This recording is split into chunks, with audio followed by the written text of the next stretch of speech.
বিসমিল্লাহির রহমানির রহিম। আসসালামু আলাইকুম। মনে হচ্ছে জেলেনস্কির অনেক বড় বিপদ আসতে যাচ্ছে। বিউটেন এখন ইরানকে বলেছে আপনি ইউক্রেনকে মারেন। হয়েছে এটা যে ইউক্রেন ইরানের একটা শিপ ধ্বংস করে দিয়েছে, সেখানে একজন তাদের কর্মীও মারা গিয়েছে। এখন অবস্থা এটা যে ইরান বলেছে ইউক্রেন সারা জীবন মনে রাখবে আর সারা জীবন আফসোস করবে তারা ইরানের সাথে এরকম তামাশা কেন করলো। আসলে হয়েছে এটা যে ইরানের একটা শিপ যাচ্ছিল, ওই শিপে যতটুকু জানা যায় শাহেদ ড্রোন ছিল, মিসাইল ছিল এবং আরো অনেক কিছু ছিল। আর এগুলো ছিল মিলিটারির জিনিসপত্র। আর সেটা যাচ্ছিল রাশিয়া। এখন সেটাকে ক্যাসপিয়ান সি এর রাস্তায় ইউক্রেন সেটাকে হিট করে দিয়েছে। আর সেটাকে হিট করেছে অনেক ভয়ঙ্কর ভাবে। সেখানে তাদের একজন কর্মীও মারা গিয়েছে আর অনেক বেশি তাদের ক্ষয়ক্ষতিও হয়েছে। আর আপনারা জানেন যে ইরান যে ড্রোন তৈরি করে আর বিভিন্ন জিনিস তৈরি করে, এগুলো এত বেশি দরকার রাশিয়ার যুদ্ধের জন্য। এখন সিনারিও এটা হয়েছে যে বিউটেন এখন ইরানকে বলছে আপনারা মারেন ইউক্রেনকে। এখন ইউক্রেন ইরান থেকে কতটুকু দূরে? ইউক্রেন ইরান থেকে 20 থেকে 25 কিলোমিটার দূরে। প্রথমে তো ইরান ইউক্রেনের এম্বাসিকে ডেকেছে, তারপর বলেছে আপনি যে তামাশা করেছেন তাই আমরা আপনাদের এত খারাপভাবে এর জবাব দিব, আপনারা ইসরায়েল এবং আমেরিকার ধ্বংস ভুলে যাবেন। আর আপনারা তো আমাদের সামনে দাঁড়ানোর যোগ্যতাই নেই। আর দেখুন রাশিয়ার অনেক বড় ক্ষতি হয়ে গেছে, কারণ মিলিটারি ইকুইপমেন্ট আসছিল আর রাস্তাতে ইউক্রেন হামলা করে সেগুলো ধ্বংস করে দিয়েছে। আর ইরান এবং ইউক্রেনের দূরত্ব 20 থেকে 2500 কিলোমিটার দূরে। আর ইরানের কাছে যে মিসাইল আছে সেগুলো 4000 কিলোমিটারেরও বেশি আছে, 5000 কিলোমিটারেরও আছে, আবার কখনো কখনো বলা হয় 8000 কিলোমিটারেরও মিসাইল আছে। আর অ্যাকচুয়াল রেঞ্জ না ইরান বলেছিল আজ পর্যন্ত, আর না কেউ জানে। আর শুধু অনুমান করা হয় ইরানের কাছে 2500 কিলোমিটারের রেঞ্জের মিসাইল আছে। আপনারা জানেন যে দিয়াগো গার্সিয়াতে অ্যাটাক হয়েছে, সেটা কয়েক হাজার কিলোমিটার দূরে। সেখানে বলা হয়েছিল ইরান অ্যাটাক করেছিল, কিন্তু ইরান এটা বলে নাই যে আমরা ওখানে অ্যাটাক করতে পারবো না বা আমাদের মিসাইলের রেঞ্জ অতটুকু যেতে পারবে না। ইরান এতটুকু বলেছে আমরা করি নাই। রিসেন্টলি ইরান ব্রিটেনকেও বলে দিয়েছে আপনাদের মিলিটারি আড্ডা থেকে B-1 এয়ারক্রাফট উড়েছে আর সেটা এসে ইরানের মধ্যে অ্যাটাক করেছে। আর তারা বলেছে আমরা লন্ডন পর্যন্ত অ্যাটাক করতে পারি, এরকম পর্যন্ত আমাদের রেঞ্জ আছে। আর আমরা দিয়াগো গার্সিয়াতেও হিট করতে পারি, আমরা সব জায়গায় হিট করতে পারবো যেখানে আপনারা কল্পনাও করতে পারবেন না। আর এত খারাপভাবে হিট করব আপনারা চিন্তা করতে থাকবেন আপনাদের সাথে হয়েছেটা কি। এখন বাকি শক্তিগুলোর মধ্যে অদ্ভুত একটা পরিস্থিতি তৈরি হয়েছে, সেটা হলো এখন ইউক্রেন পর্যন্ত হিট করার প্রস্তুতি চলছে। আর ইরান ইজিলি হিট করতে পারে ইউক্রেনকে, এটা আমরা সকলে জানি। ইরানের কাছে এতটা ক্যাপাসিটি আছে যে তারা ইজিলি ইউক্রেনকে হিট করতে পারে। এটা হলো একটা অবস্থা। আর একটা অবস্থা এটা যে ইরান তাদের হিট করবে। আর ইরানের কাছে লং রেঞ্জ ব্যালিস্টিক মিসাইল আছে, আর ইরানের কাছে লং রেঞ্জ ড্রোনও আছে, আর ইরানের কাছে আরো অনেক কিছু আছে।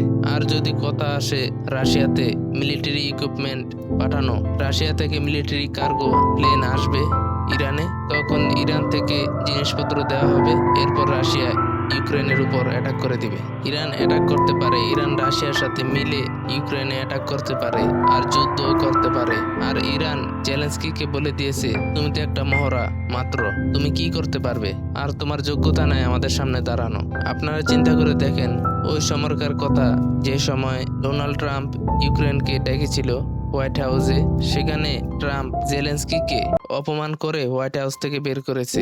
তখন ট্রাম্প বলেছিল $350 বিলিয়ন হিসাব দাও। এরপরে জেলেনস্কি ট্রাম্পকে মিনারেলস দিয়েছে, এরপরে ট্রাম্প চুপ হয়ে গিয়েছে। এই হলো তাদের যোগ্যতা আর এই হলো তাদের অবস্থা। এখন এদের জন্য চ্যালেঞ্জ এটা হয়েছে যে তারা এখন ইরান এবং রাশিয়াকে ইউক্রেনের বিরুদ্ধে একত্র করে দিয়েছে। দেখুন বিউটেন কিছুটা নারাজ হয়েছে, কারণ তার মিলিটারি এর জিনিসপত্র ধ্বংস করে দিয়েছে ইউক্রেন, কিন্তু ও কিছুটা খুশিও হয়েছে, কারণ ইউক্রেনের সাথে যুদ্ধ করার জন্য একজন অফিসিয়াল পার্টনার পেয়ে গেছি আমার। এখন তারা ইউক্রেনের জাহাজে অ্যাটাক করবে এবং ইউক্রেনও অ্যাটাক করতে পারে। আর ইরান এটা মনে করে যে যদি আমি ইউক্রেনের উপর অ্যাটাক না করি তাহলে বাকি দেশগুলো অনেক বেশি সাহস বেড়ে যাবে আর তারা আমাদের শিপগুলোকে ধ্বংস করবে। আর এই উদাহরণ আমরা তৈরি করব না। এখন প্রশ্ন এটা যে যদি আমেরিকাকে ইরান খুব সহজে হারাতে পারে, তাহলে তারা ইউক্রেনকে হারাতে পারবে না। তারা যদি ইসরায়েলের বিরুদ্ধে এই লেভেলে গিয়ে লড়াই করতে পারে, তাহলে তারা ইউক্রেনের সাথে করতে পারবে না।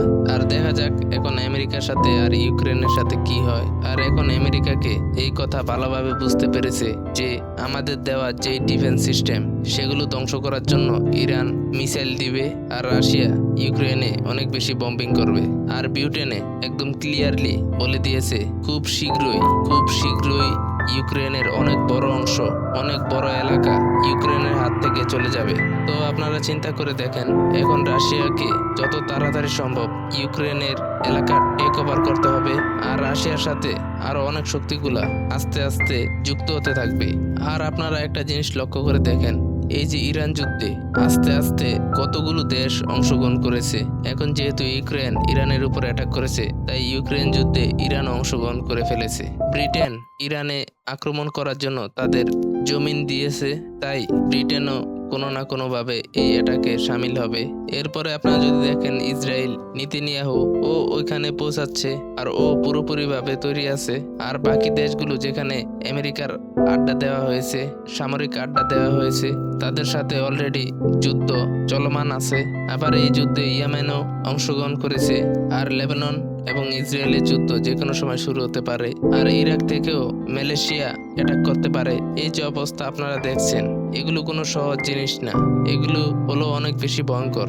আর আপনারা খেয়াল করে দেখেন, 1 বাই 1 করে একজন করে সবাই এই যুদ্ধে অংশগ্রহণ করতে যাচ্ছে, আর অনেক বড় বড় দেশও এই যুদ্ধের পার্ট হতে যাচ্ছে। আর সবাই যদি এই যুদ্ধের অংশগ্রহণ করে, তাহলে এটা তৃতীয় বিশ্বযুদ্ধ হবে না তো কি হবে? আর এই অবস্থা এখানেই থেমে থাকবে না, এগুলো আস্তে আস্তে অন্যান্য দেশেও ছড়াবে। আর যেটা আমেরিকা চাইতো যে এই যুদ্ধ যদি বিভিন্ন দেশে ছড়ায়, তাহলে কমপক্ষে এই দেশগুলো ইরানের বিপক্ষে আমাদের সঙ্গ দেখ, কিন্তু এখন তারা আমেরিকার সঙ্গ দিতে দেখা যাচ্ছে না। আর আমেরিকার প্রত্যেকটা বন্ধু রাষ্ট্র আস্তে আস্তে করে ইরানের বিরুদ্ধে যুদ্ধে অংশগ্রহণ করছে, কেউ অ্যাটাক করছে, কেউ কিছু করছে। ইউক্রেন এটা জানতো না যে আমরা যদি অ্যাটাক করি অথবা আমাদের উপর যদি অ্যাটাক হয় তাহলে কি হবে। আর ব্রিটেন কি ছেড়ে দিবে? ব্রিটেন তো বলেছে আপনারা মারেন এদের উপর মিসাইল মেরে দাও। দেখুন, ইউক্রেনের পক্ষ থেকে ইরানের উপর মিসাইল মারা অতটা সোজা না। ইউক্রেন রাশিয়ার বিরুদ্ধে লড়াই করাটাই অনেক বড় বিষয়। আর ইরান এত বড় ফ্রন্ট খুলতেও চায় না, তাদের একটাই উদ্দেশ্য, আমরা আমেরিকাকে মারবো আর ইসরায়েলকেও মারবো। কিন্তু আপনারা যদি লক্ষ্য করেন, তাহলে দেখবেন আস্তে আস্তে অনেক দেশকে খুব সহজেই এখন পাঠানো হচ্ছে, আপনারা যান গিয়ে ইরানের সাথে লড়াই করুন। আর এই যুদ্ধে যেটা হচ্ছে সেগুলো তো আপনাদের সামনেই। এরপরে আরো একটা বড় দেশ অংশগ্রহণ করছে, এরপরে আরো কয়েকটা দেশ অংশগ্রহণ করবে। আর আস্তে আস্তে এই জিনিসগুলো যে লেভেলে চলে যাবে, সেটা একটাই হবে, সেটা হলো তৃতীয় বিশ্বযুদ্ধ। আর এরকমটাই হবে। কলিব্রিক্স চ্যানেলকে সাবস্ক্রাইব করতে ভুলবেন না। পরের ভিডিওতে দেখা হবে।